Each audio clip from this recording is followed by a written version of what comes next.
My name is Sophia Wilson, and at age 23, I had finally achieved what I had dreamed about for years, walking across the stage to receive my college degree with honors. But instead of a night of proud celebration, my graduation dinner became the moment my world snapped. We were at a cozy Italian restaurant, dim lights, clinking glasses, chatter of nearby families. My father suddenly tapped his fork against his wine glass, and everyone turned toward him. He wore that smile I had grown up fearing, the smile that always came before he dropped the bomb. "Congratulations, Sophia," he announced loudly. "But now that you're grown, it's time. You either start paying rent or you leave." The floor seemed to vanish beneath me. My mother sat beside him, nodding in silence as if his words were law. What they didn't know, what I had kept hidden for months, was that I already owned a house. I had been planning this exit long before tonight. Their shocked faces tomorrow would be worth every sleepless night and every dollar I had fought to save. But before I tell you how it all unfolded, let me take you back to where it began. From the outside, we looked like the classic middle-class family in Pennsylvania. A 4-bedroom house, vacations to the beach every summer, birthday parties with balloons, Christmas mornings buried in gifts. To neighbors, we seemed picture perfect. But that illusion shattered when I turned 15.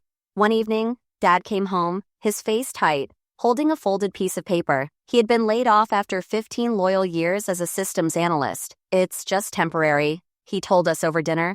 "I'll find something better." But that something better never came. Months dragged on, and the jobs he found paid half of what he used to make. My mother increased her hours at the library, but it barely covered groceries, let alone the mortgage. That was when I first saw the cracks in our family dream. Bills stacked on counters, whispered arguments at midnight, and my father's pride slowly turning into bitterness. By 16, I realized something horrifying. If I didn't help, the lights might literally go out. I found a grocery store job, bagging items for just over $100 a paycheck. When I handed the money to Mom, she said, "Oh, honey, keep this for yourself." But the relief in her eyes betrayed her words.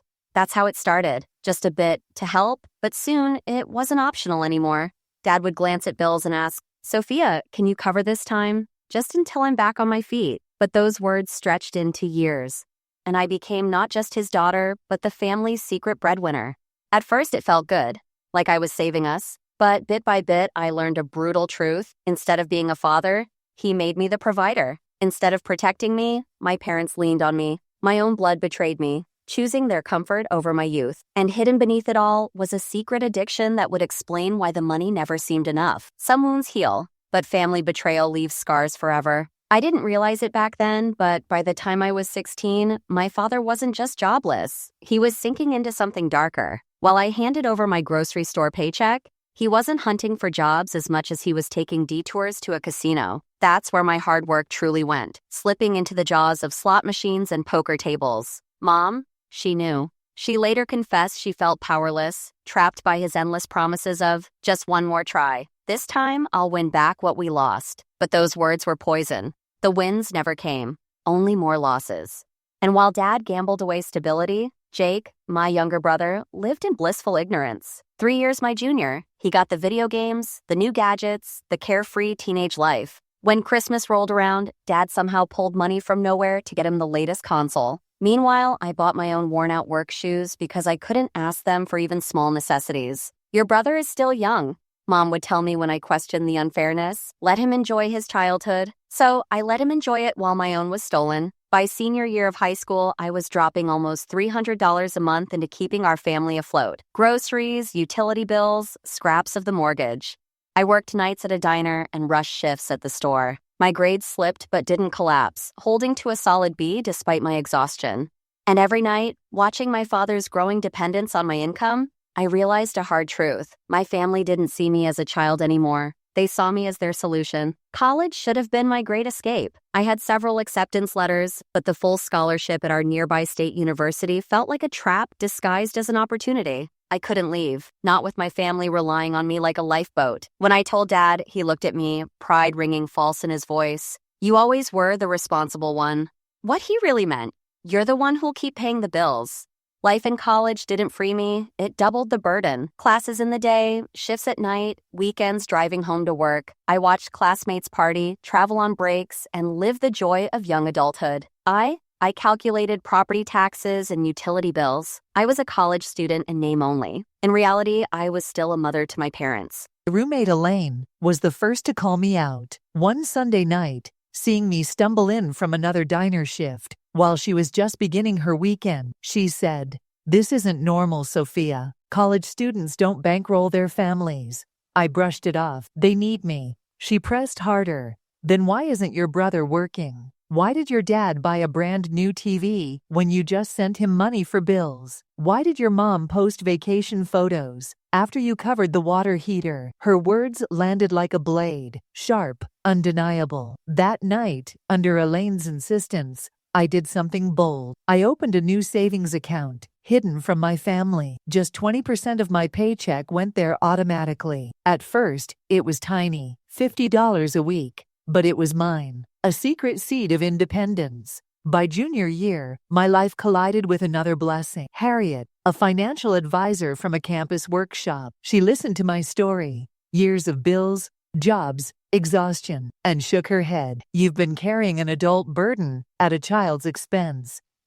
Together, we crafted a plan. I'd reduce my family contributions, quietly save, and build an exit strategy. Harriet's words haunted me. Your first responsibility is to save yourself. You can't help if you're drowning right beside them. By senior year, my hidden account blossomed. My work ethic earned me a high-end marketing internship. And before graduation, I was offered a $60,000 annual salary. For the first time, I could breathe. And then, the ultimate rebellion blossomed in my heart. A house, my own house. With Harriet's guidance and a realtor named Bernard, I looked at dozens before choosing a small, charming, 2-bedroom bungalow on Maple Street. Outdated, yes, some sagging porch boards, fading paint, but the bones were strong. And most importantly, it was my freedom incarnate. Closing the sale during spring break, I signed the mortgage papers with trembling hand. Harriet smiled as I put pen to paper. This is the first day of your independent life, she said. I kept that house a secret for 3 months. I snuck in now and then, sitting cross-legged on the living room floor, imagining curtains, furniture, a life untouched by my family's needs. But as graduation neared, so did confrontation. I knew the reckoning was coming,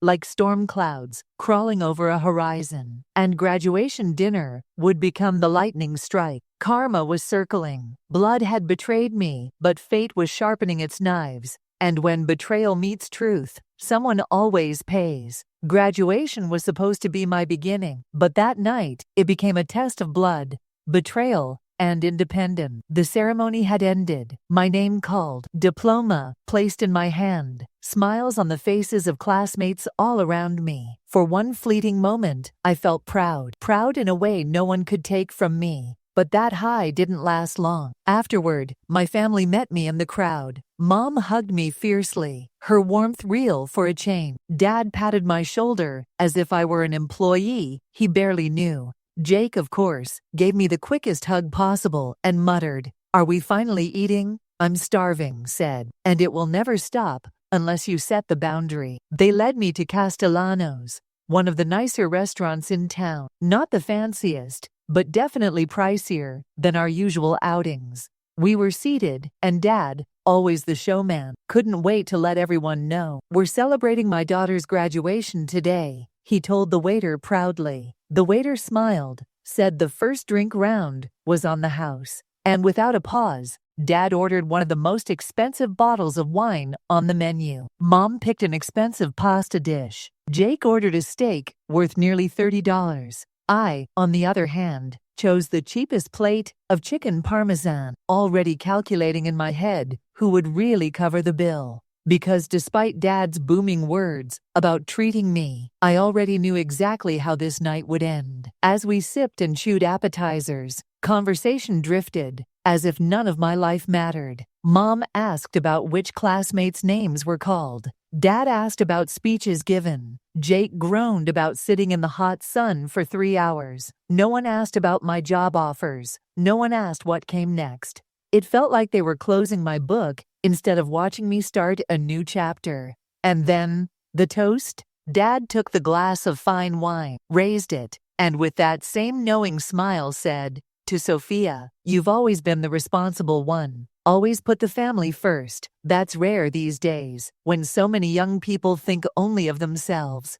Mom's eyes misted as she nodded in agreement. I raised my glass reluctantly, letting myself believe for just a second that this moment could be real. But he wasn't done. His smile hardened, his tone shifted. Graduation marks adulthood, Sophia. And adulthood comes with responsibility. Your mother and I have discussed this. It's time you start contributing more, formally. My stomach twisted into knots. More formally? I asked, my voice calm, but my chest burning with rising anger. Dad, I've been paying the bills since I was 16. He waved a dismissive hand. Yes, you've helped here and there, but now you'll have a real job. So we think $800 a month is a fair amount for rent, plus utilities, of course. You'll still be paying less than you would on your own. Jake smirked across the table. Welcome to adult life, sis. My mother didn't say a word, didn't even look at me. She kept her eyes on her pasta, as though silence was loyalty. It hit me then, harder than anything before. My family didn't see me as their daughter. They saw me as a paycheck. I steadied my voice. Let me get this straight. After years of me scraping money together, skipping parties, living on ramen, working double shifts through school, paying the light bill, the internet, even half the mortgage, you now want me to pay you rent? $800 plus utilities. Dad leaned back as if bored. Don't be dramatic. We've supported you your whole life. We gave you a home, food, on the table. Now it's your turn to do your part. The fury I felt in that moment burned so deep that for a split second, I wanted to throw the wine in his smug face. But instead, with years of control built inside me, I simply said, I'll think about it. That line satisfied him. He went back to discussing Jake's summer road trip, which ironically, my parents were helping him fund, as if his fun mattered more than the years I spent holding up their collapsing walls. When the bill arrived, $178, the waiter placed it in front of my father, congratulating the graduate. Without shame, Dad slid the bill toward me with a sly wink. Consider this your first adult expense. And just like that, it was confirmed. They never wanted a daughter. They wanted an ATM. I handed the waiter my credit card, ignoring Jake's smirk and Mom's guilty glance. The drive home was quiet. I pressed my forehead against the cool glass of the window, replaying every sacrifice I had made, every dollar earned, every exhaustion-driven tear wiped at 3 a.m., every piece of my youth stolen. By the time we pulled into the driveway, I had made my choice. Tomorrow, everything would change. Karma was circling. The betrayal was clear, and now it was my turn to drop the ultimatum. That final night in my childhood bedroom, I couldn't sleep. I lay on my old bed, beneath glowing plastic stars, stuck to the ceiling since I was 10, replaying every detail of dinner. My father's smug ultimatum, my mother's silence, my brother's sneer. Over and over, the memory pressed down on me, each loop making me more certain of what I had to do. Mom looked up from the table, cup halfway to her mouth. Her eyes widened. You're up early. Want coffee? I shook my head. No thanks. I'm moving out today. Her hand trembled, the mug pausing midair. Moving. Today? Because of what your father said. Honey, he didn't mean you had to leave immediately. I kept my voice steady, even though adrenaline made my chest pound. I know, but this isn't about last night. I've been planning this for months. It's time. Her face twisted between concern and confusion as she followed me upstairs for the second load. But where will you go? Do you even have an apartment lined up? You can't just run off without a plan, Sophia. I almost laughed at the irony. For years, I had been their planner, their provider, their safety net, yet in her mind, I wasn't capable of planning my own escape. I smiled faintly. I have a place. The commotion stirred my father. He appeared in the hallway, bathrobe tied loosely, hair disheveled. His eyes narrowed at the sight of my suitcases. What's going on? Sophia says she's moving out, Mom whispered, wringing her hands. He glanced from my bags to my face. Because of last night? For God's sake, I was just talking about adult responsibilities. Stop being dramatic. I lifted a box of books and answered without hesitation. This isn't about last night. I start a new job Monday. I need to be settled in my new place. His face darkened, as though I had spat in his face. New place? You? What new place? You can't afford a house yet. You don't have the saving. The irony cut through me like broken glass. The man who had drained my savings for years now dared to lecture me about money. My new place is taken care of, I said coldly. I've been saving and planning. His voice rose. Saving? How in God's name could you be saving when you've been giving us everything? His face twisted, anger hiding fear. I didn't answer. Instead, I carried the box past him, down the stairs, past my mother, who by now looked small, almost defeated, and placed it near the door. Jake poked his head out of his room, curiously watching the chaos, unusually quiet for one. At exactly 9 a.m., the moving truck pulled into the driveway. 2 men hopped out and began carrying my modest belongings with swift efficiency. My mother's voice cracked as she watched. Sophia, it's all so sudden. Sudden? No, not for me. This was the end of years of suffocating sacrifice. Years of being treated not like a daughter, but like a credit card with a pulse. My father, though, was focused on only one thing. His voice dropped the anger, replacing it with concern, but not in the way a father's should. You'll still help us with the bills, right? Even if you're not living here. And there it was. His words revealed his truth. Not concern for my safety, not sorrow that I was gone, only panic about what my absence meant for his wallet. I met his eyes. My voice was steel. No. That single word cut the air in half. Mom's eyes filled with tears. Dad's face flushed crimson. Jake's head snapped toward me, shock dawning in his gaze. Dad sputtered, "You can't just abandon your family." "I'm not abandoning anyone," I replied, calm, though my heart thundered in my chest. "I'm finally starting my life, which, by the way, you always claimed you wanted for me." When my last box was loaded, I turned for one final look at the room I grew up in. My mother stood at the door, small and almost broken. "I didn't realize how little you have," she whispered softly. It was the closest she had ever come to acknowledging the truth, that while Jake was spoiled, I had raised myself. I hugged her briefly, then pushed past the man yelling at the movers about driveway space. Dad stopped me by the door, his face twisted with betrayal. "So, this is how you repay us? After everything we did, you're running away the moment we ask you to step up?" The hypocrisy stung like a slap, but instead of shouting, I pulled out a small envelope, handed it to him. "What's this?" he snapped. "A copy of my new address in case of emergency, and a record of all my financial contributions to this family for the past 7 years. You might want to take a look before we talk again." With that, I walked past him, climbed into my car, and followed the movers, not looking back. By 9:45, we pulled into the driveway of my small, fading blue bungalow. My house? Mine. The porch sagged a little, the paint chipped in places, weeds pushing through the path, but every imperfection was proof of freedom. As the movers unloaded my meager belongings, one smiled. "That's it? Nothing else coming?" I smiled back. "No, just starting out." His partner nodded approvingly. "Best way to begin. Clean slate." And as they left, I stood in the middle of the empty living room, silent tears wetting the corners of my eyes. Not sadness, not quite. A cocktail of fear, relief, and strength. For the first time, the silence belonged to me. That night in my bare house, shadows creaked and unfamiliar sounds kept me awake. But beneath all the nerves, a fire burned. I had done it. After years of financial drain, of betrayal by those who should have protected me, I stood here, free. Karma wasn't just circling anymore. It had arrived. The family who fed off my sacrifice would finally be forced to face their own reflection. For a brief moment, I thought I was free. My new house smelled of fresh coffee, new sheets, and possibility. But the family I had carried for years wasn't ready to let go of their lifeline. By Sunday evening, my phone buzzed nonstop. Mom's texts were soft, worried. "Hope you're settled in, honey. Please let us know you're okay." Dad's were orders disguised as requests. "Internet bill is due Tuesday. Are you sending money?" Jake's were bluntly panicked. "Dad's freaking out. What did you do?" For years, I would have answered immediately, rushing to fix it. But this time, I replied only to Mom, assuring her I was safe. To the others, I said nothing. Dad's messages escalated like wildfire. By Tuesday, "Power bill past due. They'll cut us off." By Wednesday, "You can't ignore your family, Sophia." By Thursday, the tension boiled over.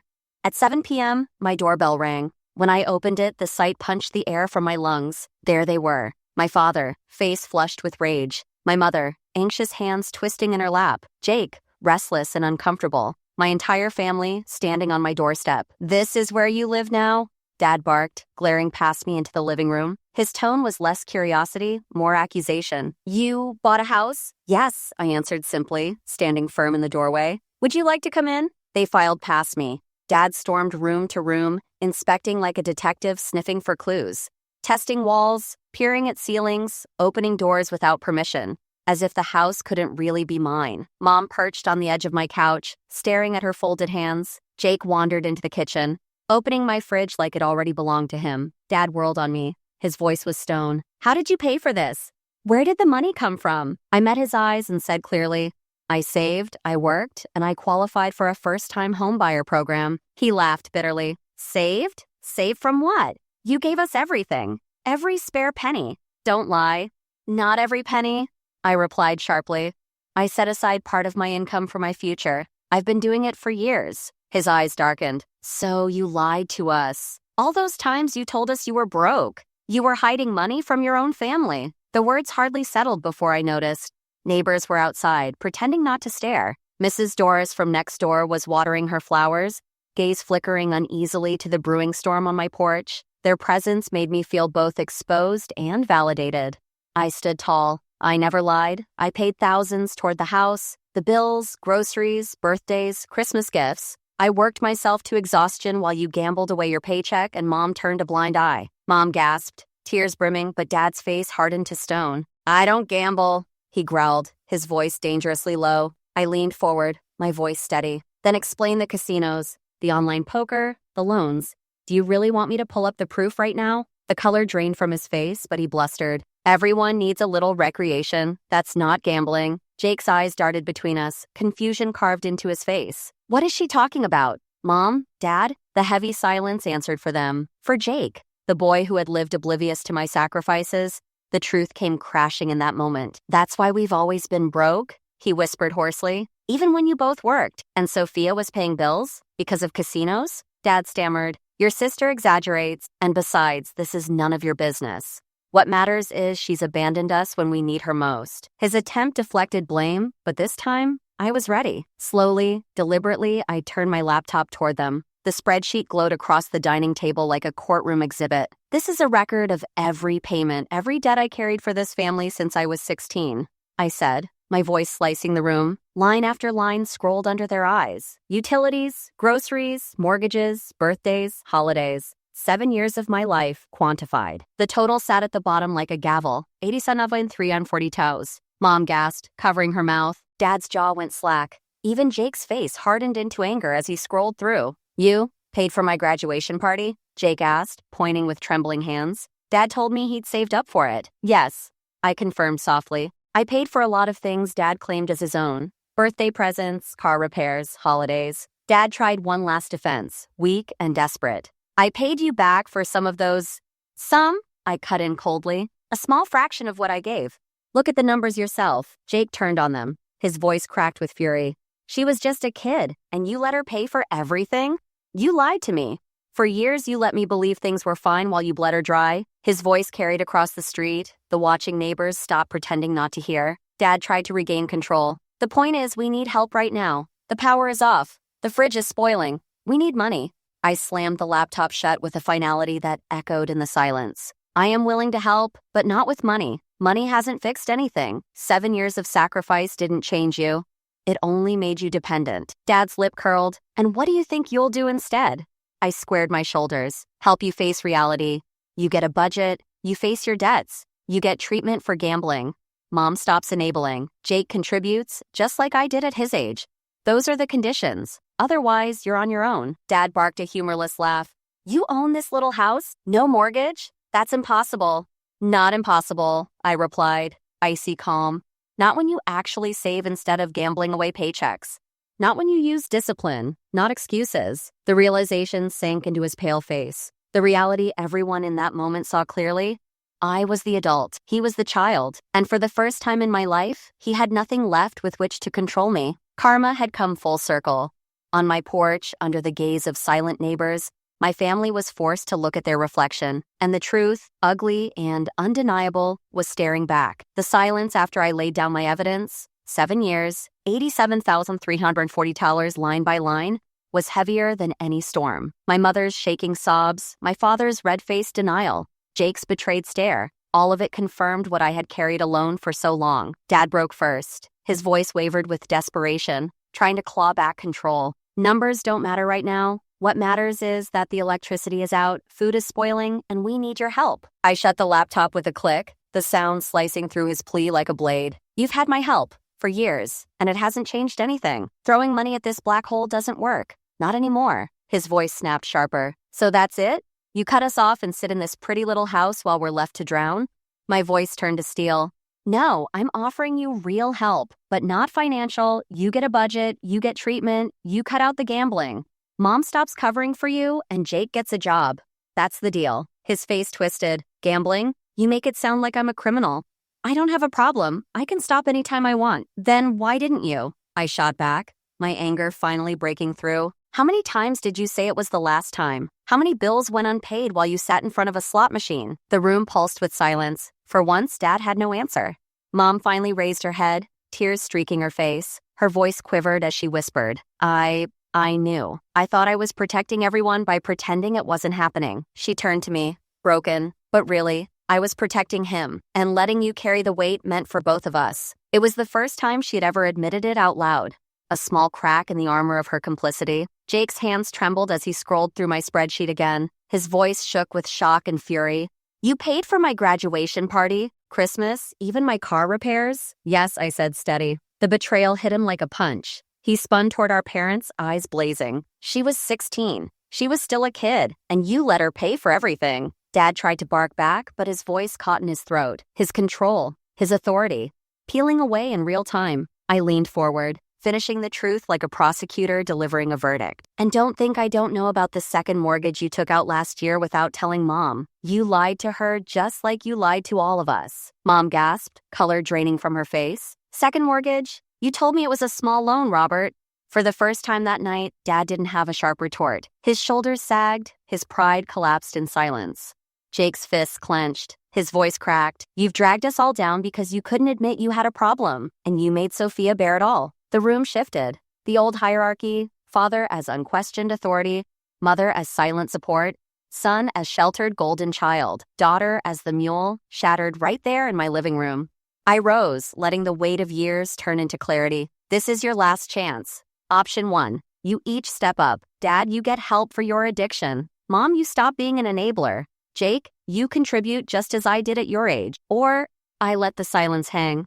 Option 2. You continue down the same sinking path, but without me. My support ends now. The words cracked through them like thunder. Jake was the first to break the silence. His voice was steady now, resolute. I want option 1. I already applied for a part-time job. Mom wiped her tears, nodding weakly. I want option 1 too. Sophia, I should have been braver. I should have stood up years ago. At last, all eyes turned to Dad. His face was pale, lips pressed thin, pride collapsing under necessity. You really own this house outright? He asked, almost like a child. I nodded. Yes. And unlike you, I didn't gamble my security away. His hands trembled slightly, his voice breaking. Then, maybe we will lose ours, if I don't change. He looked away and muttered, Fine, option 1, but I don't need rehab. I can stop. I stepped closer, meeting his gaze so he couldn't drop it. That's denial talking, and the very first thing you'll have to face. You can't fix a problem you won't admit exists. For the first time in years, my father didn't have the last word. He just stood there, his power gone. On my porch that night, as they left in silence, I felt no guilt, no fear, only liberation. The family dynamic I'd been crushed under my entire youth had cracked open. Karma had delivered its punch. The old order was broken. And for once, I wasn't the one left bleeding. 3 months passed after that stormy confrontation on my porch. 3 months where everything I once carried alone had been set down at my family's feet, and for the first time, they were forced to pick it up themselves. Dad, from pride to humility. At first, Dad resisted just as I expected. He scoffed at the idea of Gamblers Anonymous, claimed he could handle it alone. But his stubbornness shattered when a crisp white envelope appeared in their mailbox. a foreclosure notice from the mortgage company. That letter broke him in a way my words never could. One night, he called me, his voice trembling, raw, with something I had never heard from him before. Desperation. I don't want to lose the house. I don't want to lose this family. Please, help me. The next morning, I drove him to his first GA meeting. For a man who had always thrived on control, it was brutal for him to sit in a room and admit he was powerless over addiction. But over time, I watched the shield of denial crack. He began attending 3 nights a week, chipping away at years of lies with uncomfortable honesty. It wasn't easy. But for the first time in years, he was starting to face the damage instead of hiding it. Mom, too, began to change. She landed a full-time job as an office manager at a dental practice, doubling her income from the library. But it wasn't just about the paycheck. For the first time, she carried herself differently. Straighter back, clearer voice, a spark in her eyes that I had never seen. Over coffee one Sunday, she admitted what she had avoided for years. I thought I was protecting us by smoothing things over, but really, I was enabling your father and sacrificing you. I failed you, Sophia. You should have never carried those burdens. Her words, quiet but weighted, cut through years of resentment I hadn't even realized I still carried. That acknowledgement that she had seen me, really seen me, was more healing than any apology. She also joined a support group for families of gambling addicts. Week by week, she learned how to hold my father accountable instead of silently covering up his consequences. Slowly, she became less of a bystander and more of a partner in rebuilding. Jake shocked all of us. For years, he had been cocooned in ignorance, gaming, hanging out, blind to the sacrifices being made around him. But after that night of revelation, something in him shifted. He picked up a part-time job at the grocery store, where I once bagged groceries. He not only contributed financially, but began mediating when Dad's frustration boiled over, or when Mom slipped into anxious enabling. One evening he came to my little blue house, sat awkwardly at my table, and said, "I never realized how much you did for us. I was selfish. I'm sorry. I hadn't expected it." But tears filled my eyes. The resentment I had carried all those years began to dissolve, replaced by a bond we had never had before. For the first time, I had a brother, not a dependent child in the same house. For myself, the transformations were quieter, but just as profound. For the first time in my life, my paycheck belonged only to me. I still budgeted carefully, still saved diligently, but I also allowed myself small joys. A dinner out without guilt, a warm sweater bought because I liked it, not because it was the cheapest option. And for the first time in years, I allowed space for love. Vincent, the designer I met through work, quickly became more than a casual date. His respect for my independence, his patience with my scars, his admiration for my hard-fought strength. It felt unfamiliar but safe. With him, I wasn't just someone's daughter or savior. I was simply Sophia. Elaine, my college roommate, remained my anchor. Our weekly dinners full of laughter, advice, and gentle reminders of just how far I had come. 3 months after that porch showdown, we started a new tradition, Sunday dinners. But this time, they took place at my house. Not as gatherings where I was the silent provider, but as equals, rebuilding in a fragile but real way. At one dinner, after dessert, Dad looked up, his eyes suspiciously wet. "I just got a job on offer at Anderson Technology. It's not management yet, but it's better pay, and a chance to prove myself again." Mom squeezed his hand. Jake grinned. I reached across the table and said, "That's wonderful, Dad. You deserve to start fresh." His reply nearly broke me. "No, we deserve this chance. But mostly you saved us. Your tough love, it forced me to face myself. It wasn't just thanks. It was recognition. Recognition I had craved since 16. Standing on my porch, later that night, watching them drive away, I felt a peace I hadn't known in years. Life wasn't perfect. My family still stumbled. My father still struggled in his meetings. My mom still fought habits of enabling. Jake still shouldered guilt for his late awakening. I still wrestled with the old itch to rescue whenever they faltered. But now, the difference was clear. They were carrying their own weight. I had learned something essential. Real love isn't giving until you are broken. Sometimes, the most loving thing you can do is to step back, draw lines, and let others learn to save themselves. For years, I had been the family's lifeline. Now I was simply Sophia, independent, whole, free. A year had passed since the night I walked out of my parents' house with nothing but 2 suitcases and an envelope of evidence. Season by season, my little blue bungalow transformed around me, mirroring the changes inside myself. I painted walls, planted flowers, hosted dinners, and learned what it meant to live for me instead of as someone else's safety net. On a cool spring morning, I stepped onto my porch,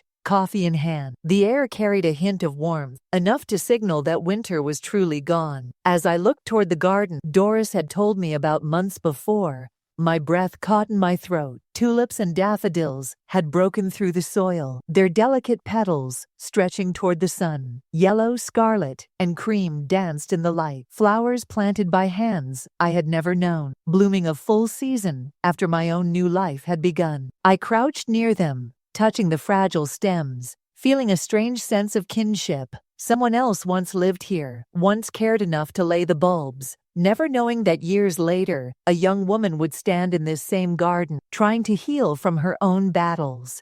And now, their gift was mine. I thought of my parents. My father still attended Gamblers Anonymous, sometimes stumbling but still showing up, one day at a time. My mother was thriving in her job, her voice no longer a whisper drowned by guilt, but steady, her laughter easier. Jake was slowly becoming the kind of man I had hoped he'd be, working, saving, taking responsibility. And me, I was free. For the first time, freedom didn't feel like abandonment, or rebellion, or a fight. It simply felt natural. The tulips swayed in the breeze, as if nodding in agreement. I stood, exhaled, and smiled. My parents were finding their own footing. My brother his path, and me. I was building a life that was mine, rooted in boundaries, nourished by self-worth, blossoming in ways I had once thought impossible. Sometimes strength looks like carrying everyone else. But sometimes, true strength is planting yourself where you can grow and letting others find their own soil. As the sun rose higher, painting my garden in gold, I whispered into the quiet, "I did it. I'm finally home."